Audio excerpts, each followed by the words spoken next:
বিসমিল্লাহিররহমানিররহিম। আসসালামু আলাইকুম সুপ্রিয় শিক্ষার্থী, আবারও অনলাইন ক্লাসে তোমাদের সামনে হাজির হয়েছি। আজকে ইংরেজি প্রথম পত্র নিয়ে আলোচনা করব। আশা করি তোমরা সবাই বাড়িতে সুস্থ এবং সুন্দরভাবে জীবন কাটাচ্ছ। আজকে প্রথম পত্র যে বিষয়টি নিয়ে আলোচনা করবো, ইউনিট 5 আমাদের সিলেবাসের শুরু যেখান থেকে দ্বিতীয় সেমিস্টারে অধ্যায় হচ্ছে নেচার অ্যান্ড এনভায়রনমেন্ট, প্রকৃতি এবং পরিবেশ। এই ইউনিট 5-এর যতগুলো অধ্যায়, যতগুলো লেসন আছে, সবগুলো লেসনে আলোচনা করা হয়েছে নেচার অ্যান্ড এনভায়রনমেন্ট নিয়ে, প্রকৃতি এবং পরিবেশ নিয়ে। তো আমরা প্রথম যে প্যাসেজটা পড়ব লেসন 1-এ মেহেরজান সম্পর্কে। শুরুটা আমরা জেনে নেই একটু। মেহেরজান হচ্ছে একজন 45 ইয়ার্স ওল্ডের একজন মহিলা। যদিও তার বয়স তার চেহারা দেখে আরো বেশি মনে হয়। ক্ষুধা, যন্ত্রণা, দারিদ্রতার কারণে তার এই বয়সটা আরো বেশি দেখা যায়।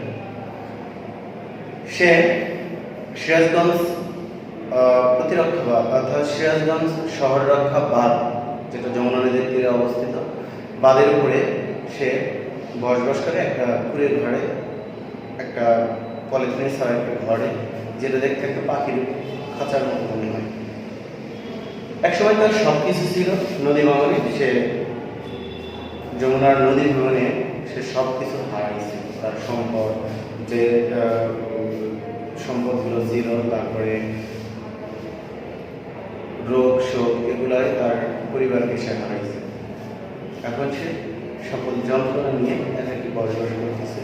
তো এরকম প্রতি বছর হাজার হাজার মানুষ বিরোধী হয়ে পড়ে নদী ভাঙনের কারণে। তো আমরা দেখি প্যাসেজে কি বলছে। Meherjaan lives in a slum on the Shirazganj town protection embankment. Protection মানে রক্ষা, embankment শব্দের অর্থ হচ্ছে বাঁধ। অর্থাৎ মেহেরজান সে একটা বস্তিতে বাস করে সিরাজগঞ্জ শহর রক্ষা বাঁধ এলাকায়। হার পলিথিন রুফ শেল্টার, পলিথিনের ছাওয়া, এই যে রুফ মানে হচ্ছে ছাদ দিয়ে ঢাকা, অর্থাৎ ছাদ দ্বারা মানে ছাদ দিয়ে যে জায়গাটা বা যে বাসাটা বা বাড়িটা মোড়া থাকে, ঘরটা যে মোড়া থাকে, পলিথিনের ছাওয়া যে রুফ ছাদটা, শেল্টার আশ্রয়স্থল। লুকস লাইক কেস, দেখতে একটা পাখির বাসার মতো মনে হয়।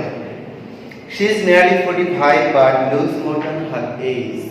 সে দেখতে 45 বছর, কিন্তু তাকে দেখতে আরো বেশি বয়স্ক মনে হয়। In front of her shelter, তার আশ্রয়স্থলের সামনে সে trying to make a fire to cook the day's only meal, তার দিনের একমাত্র খাবার সে রান্না করার চেষ্টা করতেছিল। হার উইক হ্যান্ডস ট্রেম্বল মানে হচ্ছে কেঁপে ওঠা, কাঁপা, ভয়ে বা দুর্বলতার কারণে কাঁপা যায়। তার হাত কাঁপছিল। as she added some fallen leaves and straw to the fire. straw মানে খড়, যেটা আমরা খ্যার বলি, ধানের অবশিষ্ট অংশ যেটা। আর fallen leaves শব্দের অর্থ হচ্ছে ঝরা পাতা, শুকনো পাতা। ঝরা পাতাগুলো সে আগুনে দেওয়ার চেষ্টা করতেছিল। the whisper শব্দের অর্থ হচ্ছে ফিসফিস করে বলা, কিন্তু এখানে হবে whisper শব্দের অর্থ তো whispering wind মানে হচ্ছে ঝড়ো বাতাস। from the river Jamuna makes the fire increase, এই আগুনটাকে আরো অস্থির করে দিচ্ছিল। the dancing flame reminds Meherjaan of the turmoil in her life, অর্থাৎ এই ডান্সিং অর্থাৎ তোমার যে আগুনের শিখার যে দোল খাওয়াটা মেহেরজানকে তার যন্ত্রণার কথা মনে করিয়ে দিচ্ছিল। নট লং অ্যাগো, বেশি দিন আগের কথা নয়। মেহেরজান হ্যাড এভরিথিং, তার সবকিছু ছিল, মেহেরজানের সবকিছু ছিল। Family, cultivable land and cattle, একটা পরিবার ছিল, 4 জমি জমি ছিল, তারপরে ক্যাটল গরু বাছুর ছিল। তাই ইরোজন শব্দের অর্থ হচ্ছে ভাঙন। of the যমুনা নদীর ভাঙন gradually ধীরে ধীরে consumed all her landed property, consume শব্দের অর্থ গ্রাস করা আর ইরোশন শব্দের অর্থ নদী ভাঙন, অর্থাৎ যমুনা নদীর ভাঙনে সবকিছু গ্রাস করে নেয়। ইট ফাইনালি ক্লেম, এই যমুনা নদী সর্বশেষ দখল করে নেয়, সর্বশেষ ছিনিয়ে নেয়। Claim her only shelter during the last monsoon, অর্থাৎ গত মৌসুমে, গত যে বর্ষাকালে তার সর্বশেষ আশ্রয়স্থানটাও কেড়ে নেয়। It took the river only a day to devour, devour শব্দের অর্থ গ্রাস করা, ছিনিয়ে নেওয়া। Maid's house trees vegetable garden, অর্থাৎ মেডজনের বাড়ি, গাছপালা, ভেজিটেবল গার্ডেন, শাকসবজির বাগান, অ্যান্ড দ্য ব্যাম্বু বুশ এবং ভার্সদার, এগুলো নিতে দখল করতে বা ছিনিয়ে নিতে একদিন মাত্র সময় লাগছিল। সে had a happy family once, এক সময় তার সুখের পরিবারও ছিল। ওভার দ্য ইয়ার্স, এক বছরের মধ্যে, অর্থাৎ এক বছর যেতে না যেতে, she lost her husband and her family two disease, অসুখের কারণে তার পরিবারকে হারায়, তার হাজব্যান্ড স্বামীকে হারায়। That cruel hunger and poverty brought to the family, অর্থাৎ নিষ্ঠুর ক্ষুধা এবং যন্ত্রণা, দারিদ্রতা brought to the family, পরিবারে নেমে আসে। Now she is the one left to live on with the loss and the pain, সবকিছু হারিয়ে ক্ষুধা যন্ত্রণা নিয়ে সেই একমাত্র বেঁচে আছে। The greedy Jamuna has shattered, shatter শব্দের অর্থ হচ্ছে ভেঙে টুকরো টুকরো করা। আমি লিখে দিয়েছি shatter শব্দের অর্থ ভেঙে টুকরো হওয়া, মনসুন শব্দের অর্থ মৌসুমী বায়ু, বর্ষাকাল। তো মেহেরজানের স্বপ্নটা ভেঙে দিয়েছে, টুকরো টুকরো করে দিয়েছে লোভী Jamuna. There are thousand other waiting to share the same fate like Meherjaan, মেহেরজানের মতো আরো হাজার হাজার জন অপেক্ষা করতেছে তাদের দুর্ভাগ্যের কথা শেয়ার করতে, ভাগ করে নিতে। Bangladesh is land of river, Bangladesh হচ্ছে নদীমাতৃক দেশ। Some of whose banks overflow or erode during monsoon, বর্ষাকালে এর উপকূলীয় অঞ্চলগুলো, অর্থাৎ নদীর পাড়ে যে এলাকাগুলো, এগুলো ভাঙনের শিকার হয়। Erosion is a harsh reality for the people living along the river banks, অর্থাৎ নদী ভাঙন হচ্ছে যারা নদীর পাশে যারা বসবাস করে তাদের জন্য একটা নিষ্ঠুর বাস্তবতা। ডিউরিং দিস মনসুন, প্রত্যেক মৌসুমে, প্রত্যেক বর্ষাকালে, many more villages are threatened by mighty river like the Jamuna, Padma and মেঘনা, বড় বড় যে নদীগুলো আছে আমাদের দেশে, যমুনা, পদ্মা, মেঘনার মতো, এর আশেপাশে যারা বসবাস করে প্রতি বছরই ভাঙনের শিকার হয়। During this monsoon, many villages are threatened by the mighty river like the Jamuna, Podda, Meghna.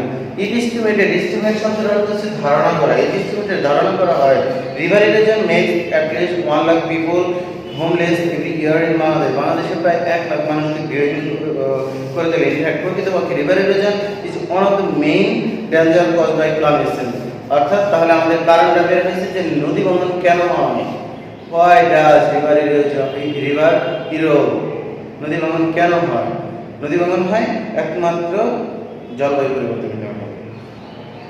If we cannot take prompt action to adapt to climate change, there will be thousands of more mechanisms in our towns and villages every year. আমরা যদি ত্বরিত কোনো পদক্ষেপ গ্রহণ না করি তাহলে প্রতি বছর এই মেহেরজানের মতো শত শত হাজার হাজার মেহেরজান সৃষ্টি হবে আমাদের গ্রাম এবং শহরে। তো আমরা শব্দ অর্থগুলো মোটামুটি শব্দ অর্থগুলো লিখে দিয়েছি। এখন এখানে যে অংশটা আমরা এরপরে দেখবো, যে প্রশ্নটা আগে আলোচনা করে নিই। যে এখানে বলা হয়েছে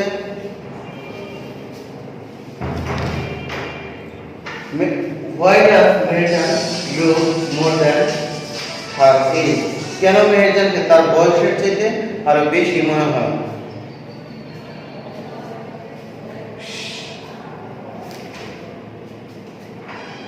অর্থাৎ why does Meherjaan look more than her age? তার বয়সের চাইতে তাকে আরো বেশি বয়স্ক কেন মনে হয়? কারণ তাকে মনে হয় ক্ষুধার যন্ত্রণায় এসব কারণে সে তার সবকিছু সে তার ভিতর যে দুঃখ দুর্দশাটা নেমে আসছে, অপুষ্টি, তারপরে দারিদ্রতা, এগুলোর কারণে তার, অর্থাৎ আমরা যদি প্রশ্নটা অ্যান্সার সাজায় লিখি তাহলে প্রশ্নের প্যাসেজের আলোকে লিখতে হবে যে due to hunger and malnutrition, due to hunger and malnutrition Meherjan looks older than her age, অর্থাৎ মেহেরজানকে তার বয়সের চেয়ে আরো বেশি মনে হয় অপুষ্টি এবং ক্ষুধার জন্য। এরপর বলা হয়েছে যে what does dancing flame means, অর্থাৎ ডান্সিং ফ্লেম বলতে কি বোঝায়, অর্থাৎ আগুনের শিখা দোল খাওয়া বলতে এখানে কি বোঝানো হয়েছে। এখানে সাধারণত আগুনের শিখার সাথে তার মেহেরজানের দুঃখ দুর্দশার কথাটা তুলে ধরা হয়েছে।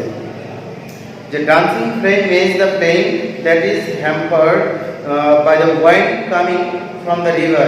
Here it reminds Meherjan of the turmoil in her life. বলা হয়েছে যে dancing flame is the flame. Dancing flame অর্থাৎ দোল খাওয়া যে আগুনের শিখা, এটা বলতে সাধারণত বোঝায় ওই শিখাটা, ওই আগুনের শিখা that is hampered, যেটা ক্ষতিগ্রস্ত হয় বা বাধাপ্রাপ্ত হয় by the wind coming from the river, অর্থাৎ নদী থেকে আসা বাতাসের বায়ুর কারণে যেটা ক্ষতিগ্রস্ত বাধাপ্রাপ্ত হয় স্বাভাবিকের চাইতে। আর here it reminds Meherjan of the turmoil in her life, অর্থাৎ বলা হয়েছে যে এখানে এটা দ্বারা সাধারণত মেহেরজানের দুঃখ দুর্দশার কথা বলা হয়েছে। তো এইভাবে তোমরা প্রশ্নগুলো অ্যান্সার করবে এবং আনুষঙ্গিক যে প্যাসেজের সাথে সম্পৃক্ত 1 থেকে 3 পর্যন্ত বা 1 থেকে 2 পর্যন্ত সাধারণত আমাদের সিনথেসিস থেকে লিখতে হয়, এভাবে অ্যান্সারগুলো করবে। আশা করি তোমরা ভালো আছো, তো বুঝতে পারছো। যদি কারো কোনো সমস্যা, কোনো কিছু বুঝতে অসুবিধা হয় তাহলে কমেন্টে জানাবে। আর তোমরা 5 তারিখে টিউটোরিয়াল পরীক্ষার জন্য প্রিপারেশন নাও। আশা করি সে পর্যন্ত তোমরা সুস্থ থাকবে, ভালো থাকবে। আসসালামু আলাইকুম।